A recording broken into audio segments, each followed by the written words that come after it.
All right, next we're going to talk about encouraging a settlement. Why is that important? Well, as Karl von Clausewitz once said, war is a continuation of politics by other means. In other words, war is business.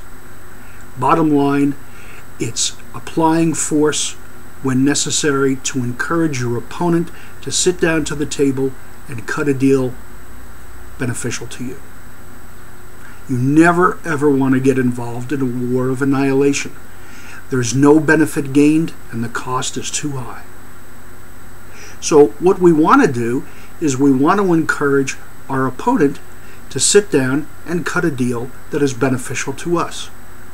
That's one of the reasons why we went over in detail protecting your own rear and the rules of engaging your opponent. Why? Because when we sit down to negotiate, we'll be negotiating from a position of strength.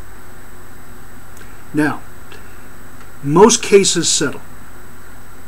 Even the highly contentious ones, most cases settle. Why is that? Well, sometimes they settle because people are being downright reasonable, and then it's a real pleasure to do what I do for a living. But most of the time, that's not true.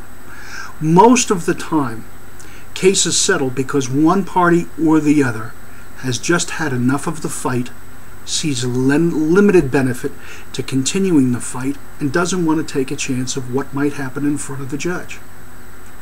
That's why we've gone through these rules, so we can encourage our opponent to be reasonable and cut a deal that's advantageous to us. Now, a little bit about dealing with the other party. Always with a smile on your face. As my grandfather used to say, you always have a smile on your face, even when you're sticking the knife in. It's always with a smile on your face. Bottom line, this is your opponent, not your enemy. And you don't want to anger your opponent unnecessarily unless there's some advantage to doing that. You want your opponent to be reasonable and rational, understand what the pros and cons of going to trial are, and then sit down and cut a reasonable deal. Everybody knows that you can anger somebody so much that they'll pull you down the financial abyss with them just to have the knowledge that they got you too. Don't engage in that kind of conduct.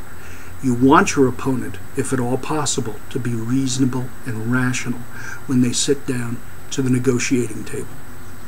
So this is why, from the time you file to the time the case is settled or goes to trial, you're always civil and you always have a smile on your face when you're dealing with the other party. Thanks.